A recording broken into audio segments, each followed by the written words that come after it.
बोलो सतगुरुदेव की जय। बंदी छोड़ कबीर साहेब की जय। बंदी छोड़ गरीबदास जी महाराज की जय।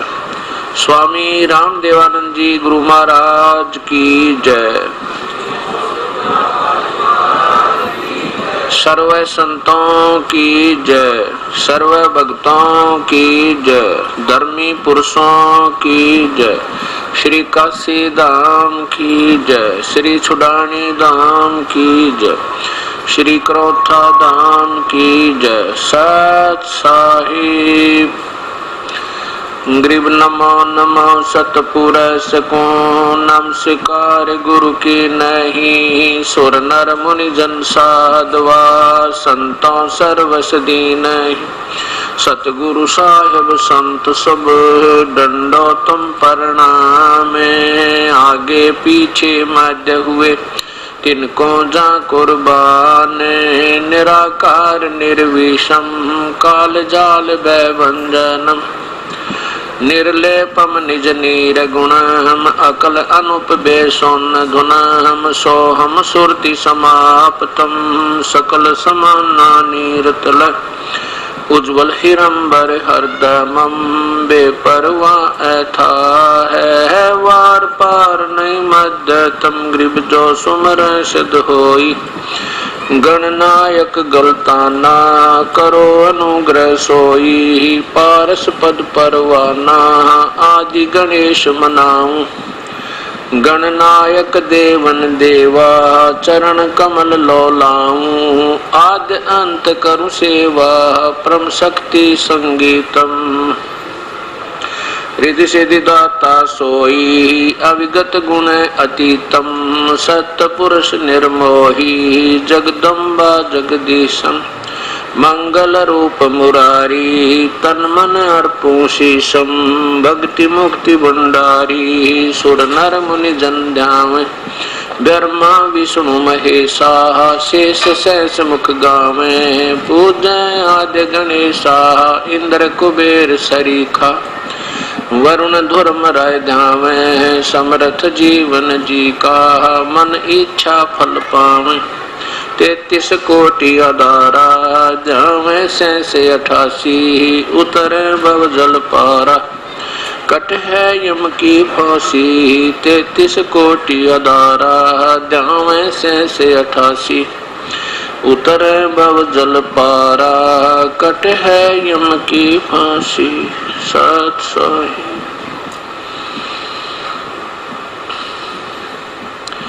कर जोरूं विनती करूं। धरूं चरण पर शीश। गुरु राम देवानंद जी महाराज ने दियो नाम बख्शीश। कोटि कोटि सिजदा करूं कोटि कोटि प्रणाम। चरण कमल में राखियो मैं बांधी जाम गुलाम। कूता तेरे दरबार का मोतिया मेरा नाम। गले प्रेम की जेवड़ी जांखें चो वहाँ जाऊं। तो करो तो बावड़ू दूर दूर करो तो जाऊं। जो राखो तो ही रहूं। जो देवो सो खाऊं। अवगुण किए तो बहुत किए करत न मानी हार। बावे बंदा बख्श दियो बावे गर्दन उतार।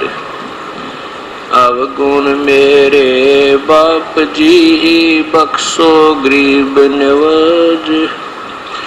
जो मैं पूत कपूत हूँ और पिता को लाज। मैं अपराधी जन्म का नक्शक बरे विकार। तुम दाता दुख भंजना, मेरी करो संवर।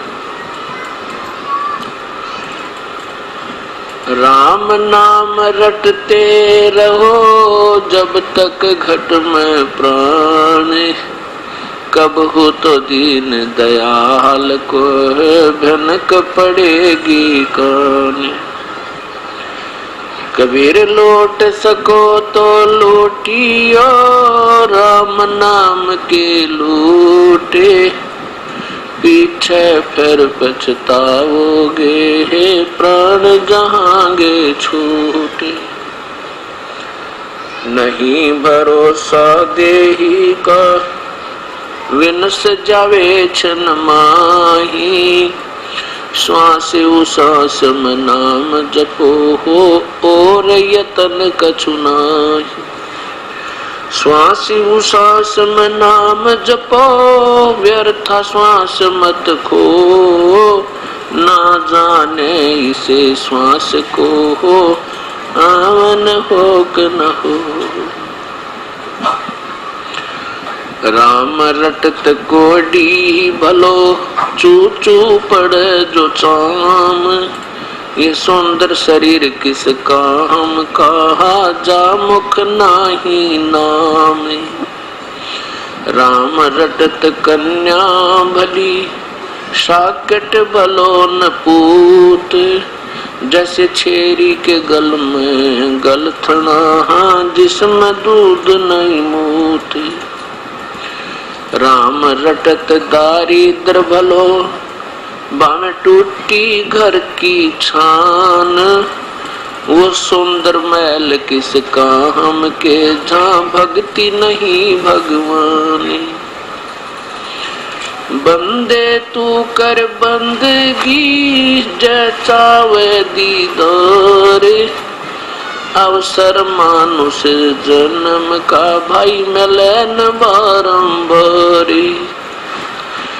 मानुष जन्म पाय के, जो नहीं रटे हरि नाम, जैसे कुआ जल बिना फिर बनवाया क्या काम।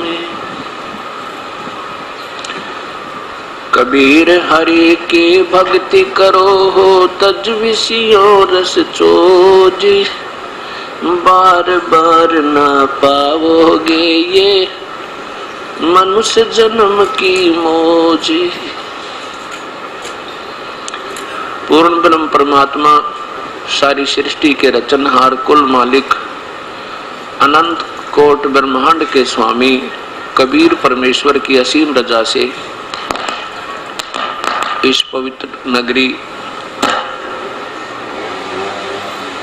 दिल्ली के अंदर ये सत्यनारायण कथा 6 अप्रैल सन 2004 से प्रारंभ हुई। आज इसका चतुर्थ तथा अंतिम दिन है। जिस पुण्य नगरी के पुण्य उदय होते हैं उसमें ऐसे शुभ समागम शुरू हुआ करते हैं, और जिन पुण्यात्माओं को ऐसे शुभ समागम में आने का शुभ अवसर प्राप्त होता है वो धन भाग होते हैं। तुलसीदास जी कहते हैं, सकल पदार्थ है जगमाई, कर्महीन नर पावे नाही। कितना बड़ा दिल्ली मंडल है, कितना अक्षेत्र है इसका, और इसमें कितने पुण्यात्मा इस पवित्र सत्संग में आ पा रही हैं। इससे सिद्ध होता है कि कितने पुण्यकर्मी प्राणी कलयुग में बाकी बचे हैं। हम चौथे युग में आ चुके हैं। सतयुग, त्रेता, द्वापर में सभी पुण्यात्माएं, जितने भी धार्मिक व्यक्ति थे, केवल शास्त्र अनुकूल साधना किया करते थे।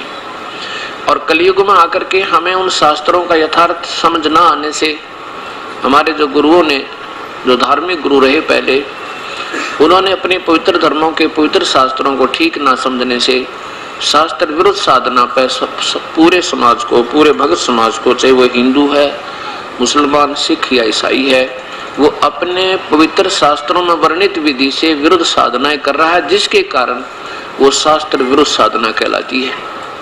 शास्त्र कौन है? जैसे पवित्र गीता जी, ये ब्रह्म तक की साधना का 1 नंबर का शास्त्र है। और इसमें जब गीता जी तो बोला जा रहा है, गीता जी में शास्त्रों का जो संकेत है वो चारों वेदों की तरफ है। चारों वेद वो पवित्र शास्त्र हैं, ये ना किसी मजहब से संबंध रखते हैं, ना किसी जाति विशेष से। ये उस समय रचना हुई थी इन पवित्र चारों वेदों की और साथ में श्रीमद् भगवत गीता की, जब न कोई हिंदू था, ना मुसलमान, सिख, ना ईसाई। आज से 5500 वर्ष पूर्व पवित्र गीता जी की रचना हुई और जब से सृष्टि प्रारंभ हुई तब से चारों वेदों की रचना। लेकिन बीच में ये वेद प्राकृतिक उथल पुथल के कारण, जैसे हर युग के बाद इसमें कोई एक बार बहुत ज्यादा भयंकर घटनाएं होती हैं। जैसे द्वापर के युग, द्वापर के अंत में 18 करोड़ तो पांडवों की सेना और कौरवों की आपस में समाप्त हो गई थी। 56 करोड़ यादवों का विनाश हो गया था, आपस में लड़ गए। ऐसे प्राकृतिक उथल पुथल होने से ये सत्य शास्त्र समाप्त हो जाते हैं। फिर ये ब्रह्म भगवान, ब्रह्म ज्योति निरंजन काल भगवान फिर किसी ऋषि विशेष में प्रवेश करके इनको पुनः रचना करवाता है। फिर वेद व्यास जी में प्रवेश करके उसी ब्रह्म ने, ज्योति निरंजन ने अर्थात काल भगवान ने महर्षि वेद व्यास जी के अंदर प्रवेश करके प्रेतवत और फिर ये चारों पवित्र वेदों को और पवित्र गीता जी को और साथ में 18 पवित्र पुराणों को और साथ में पवित्र महाभारत को और साथ में पवित्र श्रीमद् भगवत सुधा सागर को, ये महर्षि वेद व्यास जी ने ही बाद में रचना की है। और वेदों को और गीता जी को स्वयं ब्रह्म ने बोल के इनकी जो न रचना करवाई है, लिखवाई है। तो कहने का दास का तात्पर्य है कि जो आज हम गीता के अनुसार साधना करेंगे पवित्र शास्त्र गीता जी के आधार पे, तो हमारी विधि शास्त्र विरुद्ध शास्त्र अनुकूल साधना है। और यदि हम गीता जी में वर्णित विधि के विरुद्ध साधना, कोई उपासना, कोई मंत्र का जाप हम कर रहे हैं तो शास्त्र विरुद्ध है और शास्त्र विधि को त्याग कर की गई साधना का कोई लाभ आपको नहीं होगा। ये अपना पवित्र शास्त्र प्रमाण देता है। एक बार फिर देखिए, अब इस सत्संग के अंदर जब भक्तात्मा आती है तो उसको ये ज्ञान पहले से भिन्न लगता है, बिल्कुल पहले से अपोजिट है, ये विपरीत है। और जब ये अपोजिट लगता है तो उसके मन में ढेर सारी शंकाएं हो जाती हैं। क्या हो जाती है कि हमने तो कभी ऐसा सुना नहीं, ये सब कहां से आ गया जिसने ये सब ज्ञान बता दिया। तो उसके लिए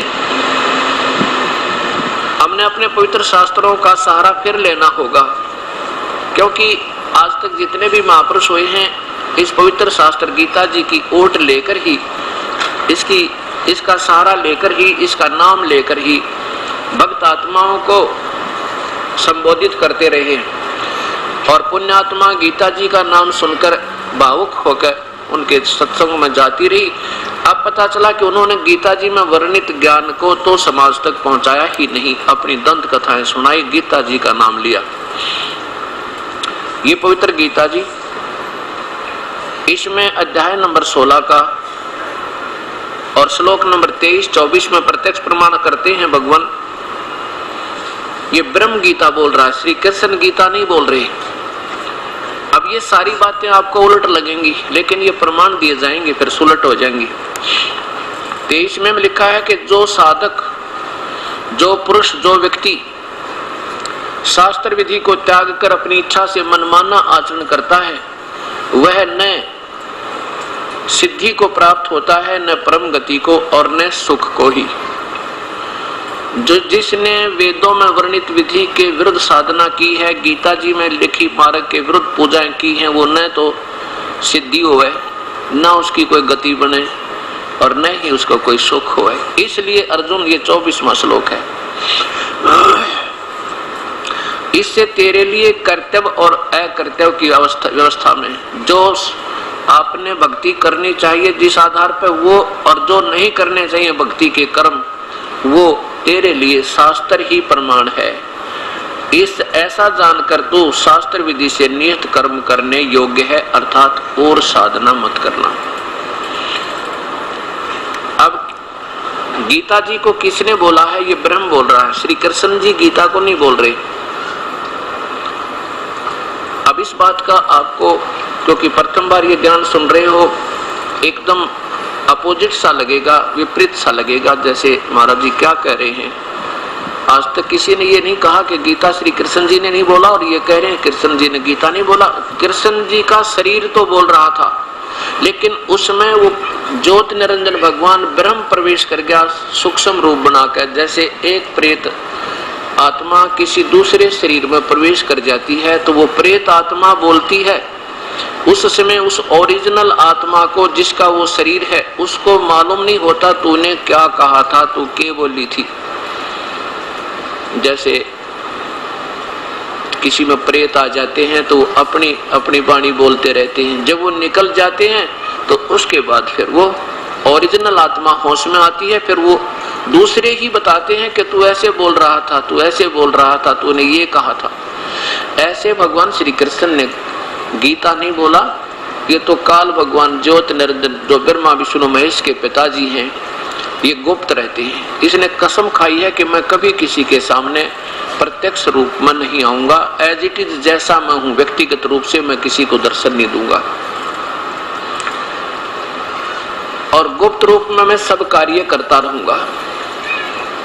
तो वो ज्योति निरंजन भगवान श्री कृष्ण के शरीर में प्रवेश कर गया जब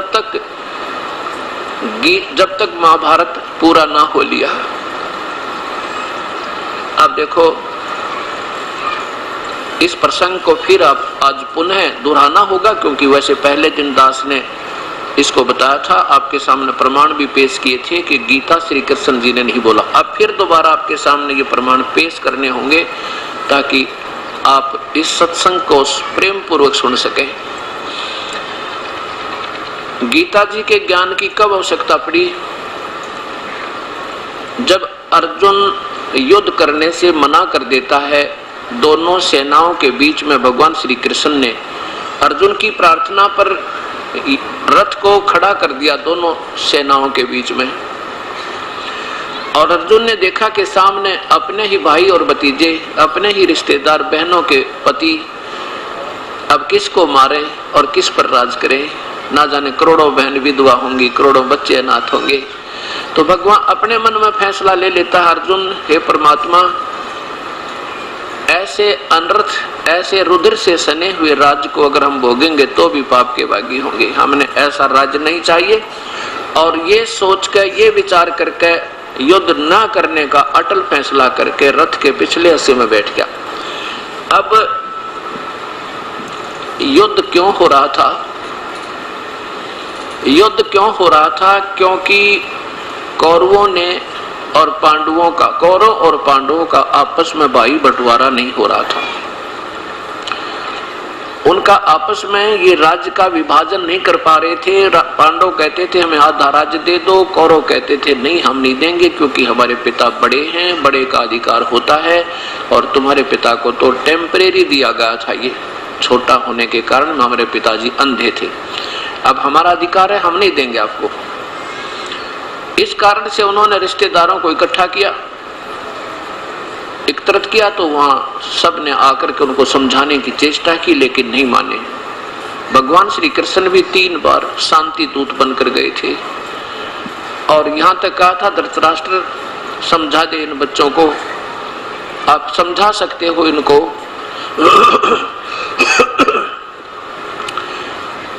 ना जाने कितने बहन और विधवा हो जाएंगी, ना जाने कितने बच्चे अनाथ होंगे, और फिर युद्ध का क्या पता किस करवट ऊंट बैठ जा, क्या पता कौरवों का विनाश हो जाए, क्या पता पांडव ही खत्म हो जाएं, तो किस पर राज करेंगे, सारे भी मर सकते हो, क्या पता लगे।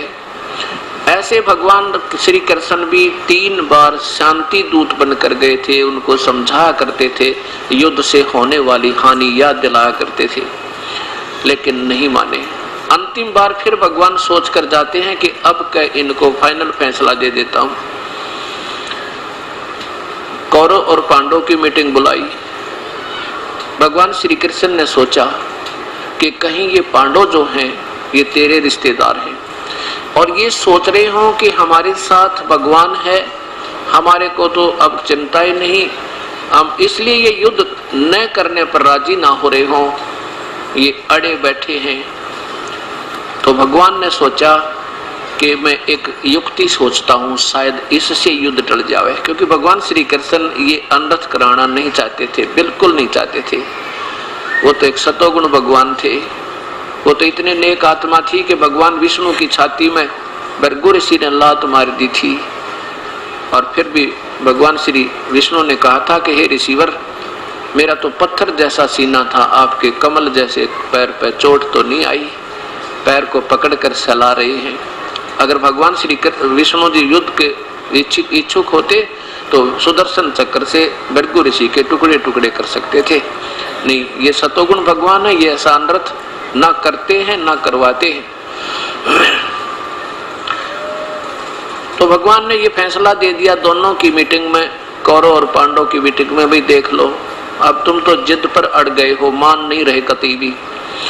अब एक तरफ तो मेरी सेना होगी, एक तरफ मैं अकेला आऊंगा और मैं हथियार नहीं उठाऊंगा, ये कसम खाता हूं। परमात्मा ने ये सोची थी कि शायद मेरे इस फैसले से ये पांडव नरम हो जाएं, और वही बनी। पांडवों के पैरों के तले की जमीन खिसक गई कि जब भगवान एक तरफ तो भगवान होंगे, हमने तो प्रभु को मांगना ही पड़ेगा क्योंकि हमारा रिश्तेदार है, और सेना इनकी दूसरी तरफ होगी तो हमारी पराजय निश्चित है। ये सोचकर पांचों पांडव कहने लगे, भगवान हम एक बार विचार विमर्श करते हैं बाहर बैठ के मीटिंग से। कबीर तो श्री कृष्ण जी बोले, भाई कर लो, कोई बात नहीं। तो बाहर बुलाया भगवान श्री कृष्ण को, पांचों ने फैसला करके क्या कहा कि भगवान हमारे को 5 गांव दिला दो, हम युद्ध नहीं करेंगे, हमारी इज्जत भी रह जाएगी और युद्ध भी टल जाएगा। श्री कृष्ण ने जो सोचा था वो समझा कि अब बात बन गई और अब ठीक हो जाएगा, युद्ध नहीं होगा। कहा भी ठीक है, ये तो तुमने बहुत अच्छा सोचा युधिष्ठिर, बहुत अच्छा सोचा, धन्य है तुम्हारे माता पिता ने, तुमने तो अनर्थ को टाल दिया। वापस आया कौरव की सभा में, पांडव बाहर खड़े हैं, कौरव अंदर बैठे हैं सारे के सारे। भगवान श्री कृष्ण ने कहा, दुर्योधन बात बन गई है और अब पांडव कहते हैं कि हमें 5 गांव दे दो, हम युद्ध नहीं करेंगे। दुर्योधन कर दे काम, होगी बात सही। अब कहते हैं विनाश काले विपरीता बुद्धि। अब दुर्योधन ने सोचा कि भगवान श्री कृष्ण ने तक कसम खाली, अपने हथियार नहीं उठाएगा, अब पांडव के पल्ले कुछ नहीं है, अब 5 गांव भी क्यों दिए, क्यों सिर में दर्द रखा, इसको भी मना कर देता हूँ। ऐसा ही कर दिया। कहने लगा पांडवों के लिए सुई की नोक टिके वो स्थान नहीं है, और उन्होंने चाहिए तो हमारे साथ युद्ध करके ले सकते हैं। इस बात से भगवान श्री कृष्ण नाराज हो गए, कहने लगे दुर्योधन तू इंसान नहीं, तू तो गमचक्कर है, तेरी बुद्धि भ्रष्ट हो चुकी है इस राज को पाके। नादान, कहाँ 5 गांव और कहाँ आधा राज्य, तेरी बुद्धि ठिकाने नहीं रही। इस बात से दुर्योधन नाराज हो गया श्री कृष्ण जी ते, जब भगवान ने करड़ी करड़ी बात कही। कहने लगे अपने योद्धाओं से जो आसपास खड़े थे, और उसके 101 भाई भी तो योद्धा थे, कहने लगा पकड़ लो इस कृष्ण को और कर दो कैद में अंदर, हमारा यहीं से युद्ध प्रारंभ होगा।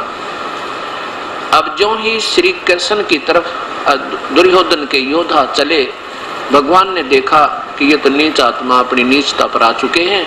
उसी समय भगवान ने विराट रूप दिखाया और पांडव घबरा गए, कौरव घबरा गए और उनकी चमक दमक देख के इधर उधर डरते हुए और नीचे लेट गए, सोफिया के नीचे पड़ गए। भगवान निकल गया। अब यहाँ विचार करना, इस पॉइंट को याद रखना कि भगवान श्री कृष्ण ने कौरव के सभा में विराट रूप दिखाया। अब ये सिद्ध करने के लिए कि श्री कृष्ण जी ने गीता नहीं बोला, ये उदाहरण आपको देना पड़ा। अब देखिए, जब गीता बोल रहे थे भगवान कौन? काल। श्री कृष्ण काल नहीं थे। पहले भगवान ने कभी नहीं कहा मैं काल हूं, और फिर बाद में कभी नहीं कहा मैं काल हूं। अब उस समय काल क्यों कहा? क्योंकि ये ज्योत निरंजन काल है, 21 ब्रह्मांड का प्रभु है, ब्रह्मा विष्णु महेश का पिता है, और इसने जो अनर्थ करवाना ये पहले निर्धारित है। अगर कृष्ण जी नहीं करवाना चाहते थे तो ये स्वयं आकर प्रवेश कर गया उसमें। अब देखो ये पवित्र गीता जी, ये पवित्र शास्त्र गीता जी, और इसके अध्याय नंबर 11 का श्लोक नंबर 32 देखो। पहले ही स्वयं कहते हैं मैं काल हूं।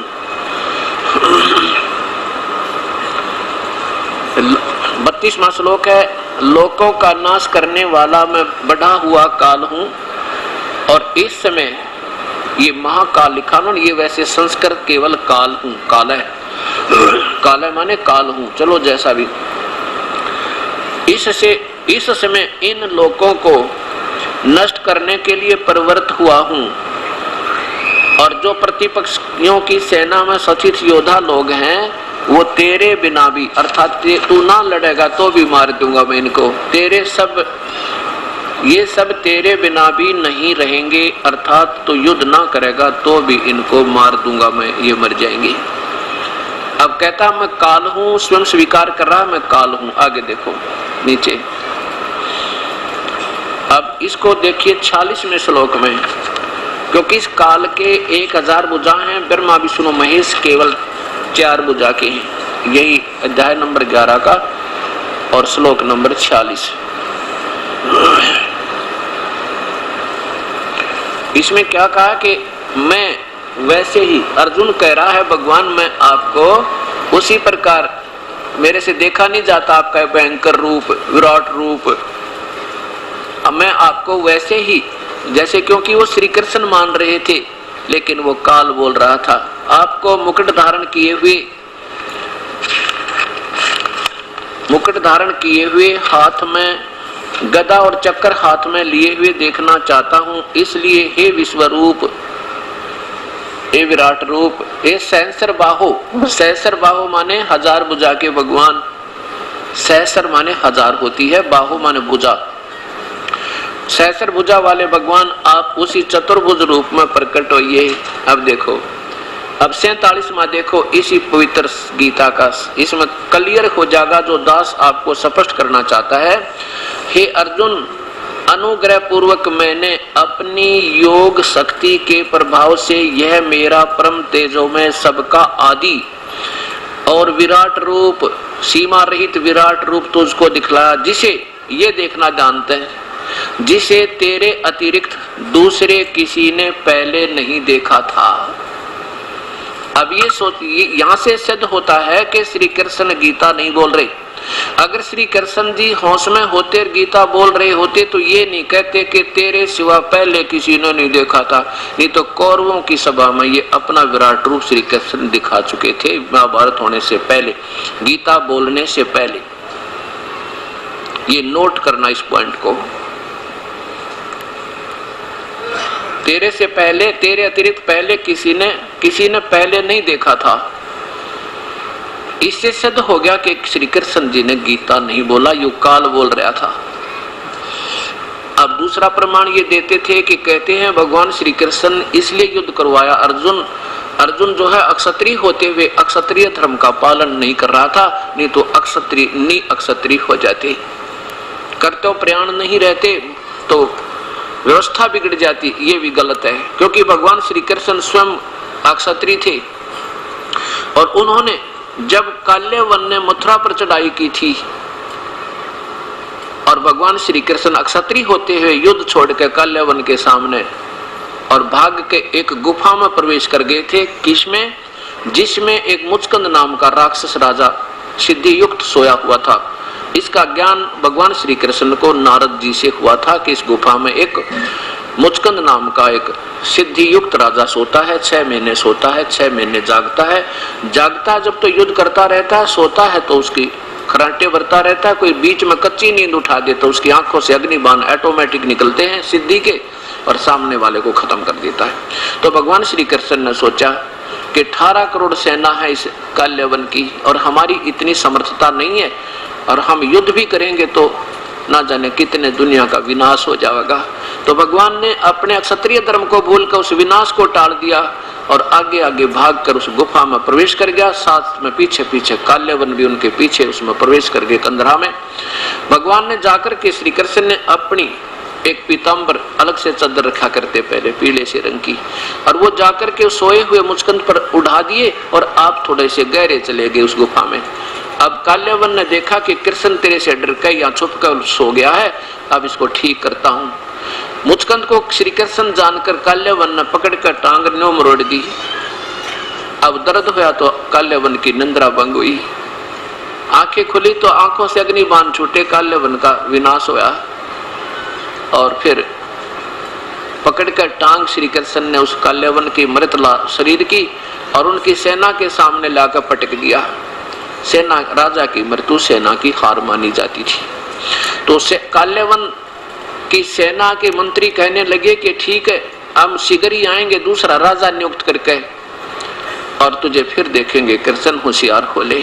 जब तो वो चले जाते तो भगवान श्री कृष्ण ने सोचा भी ये तो बेवकूफ नादान नीच आत्मा पीछे पड़ेगी, कदे जरासिंह, कदे काल्यावन, कभी जो शिशुपाल, कदे चाणोर, कदे मम्मा दुश्मन, क्यों ना ऐसे स्थान पर चले जहां पर कोई भी ना पहुंचे, और पहुंचेगा तो हम एक द्वार पर खड़े होकर के सबकी जो है मुकाबला कर सकते हैं। तो भगवान ने विश्वकर्मा को बुलाकर कहा कि विश्वकर्मा एक समुद्र में टापू ढूंढ के एक ऐसी नगरी बना दे जहां पर केवल एक द्वार हो, उसका एक एंट्रेंस गेट एक ही हो।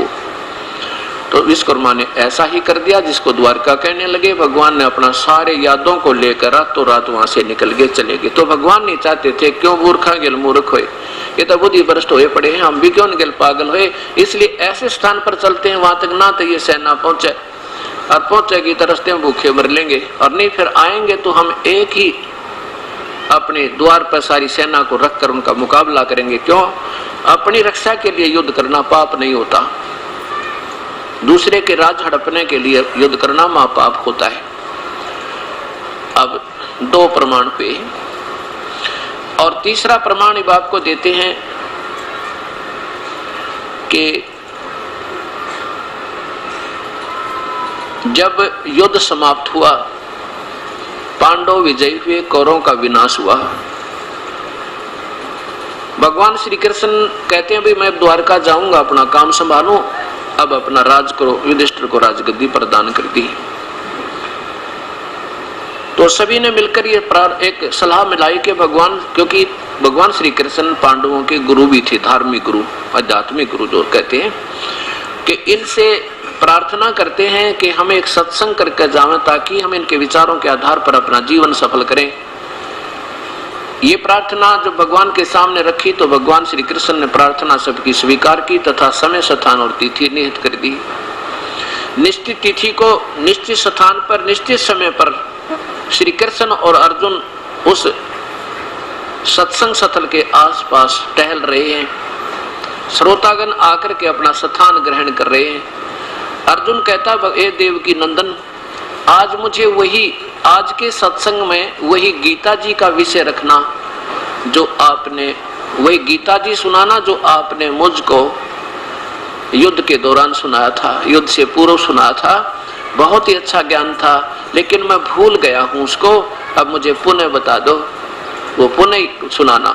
तो भगवान श्री कृष्ण कहते हैं कि अर्जुन तू बड़ा श्रद्धाहीन है, तू बड़ा बुद्धिहीन है, तूने इस ऐसे सोच ज्ञान को याद क्यों नहीं रखा, तो भाई अच्छा आदमी नहीं।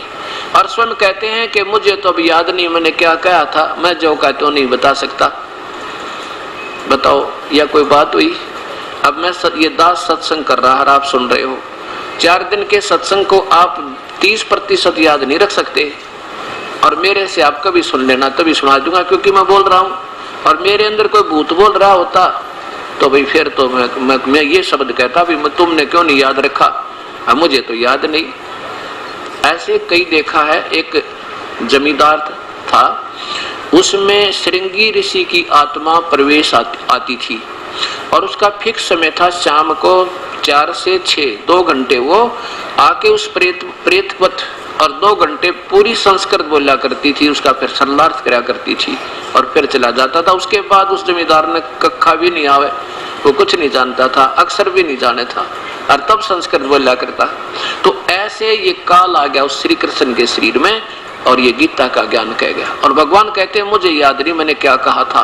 तो इससे सिद्ध हुआ कि श्री कृष्ण ने गीता जी नहीं बोला। देखिएगा, प्रमाण के लिए पवित्र महाभारत पवित्र शास्त्र महाभारत द्वितीय खंड, संक्षिप्त महाभारत द्वितीय खंड गीता प्रेस गोरखपुर से प्रकाशित है। इनके संपादक तथा संशोधक जय दयाल गोविंदका और गीता प्रेस गोरखपुर से इसका मुद्रित हुई है। इसमें 637 पृष्ठ पे ये देखिएगा, अर्जुन का श्री कृष्ण से गीता का विषय पूछना और श्री कृष्ण का अर्जुन से सिद्ध महर्षि और काश्यप का संवाद। यहां देखिए, वैश्पायन जी कह रहे हैं कि पांडव नंदन सब जनों से घिरे हुए दोनों मित्र स्वेच्छा से घूमते घूमते सभा मंडप के ऐसे भाग में पहुंचे जो स्वरूप के सदर सुंदर था, समान सुंदर था। पांडव नंदन अर्जुन आधा कर ली। पांडव नंदन अर्जुन श्री कृष्ण के साथ रहकर बहुत प्रसन्न थे। उन्होंने एक बार उस रमणीय सभा की ओर दृष्टि डालकर भगवान से ये वचन कहा, देवकी नंदन, जब युद्ध का अवसर उपस्थित था उस समय मुझे आपके महात्म्य का ज्ञान और ईश्वरीय स्वरूप का दर्शन हुआ था, किंतु केशव आपने स्नेहवश पहले मुझे जो ज्ञान का उपदेश किया था वह सब इस समय बुद्धि के दोष से भूल गया है। उन विषयों को सुनने के लिए बारंबार मेरे मन में उत्कंठा होती है। इधर आप जल्दी ही द्वारका जाने वाले हैं, अतः पुनः वह सब विषय मुझे सुना दीजिए। वैश्पायन जी कहते हैं कि अर्जुन का ऐसे कहने पर भगवान श्री कृष्ण बोले, श्री कृष्ण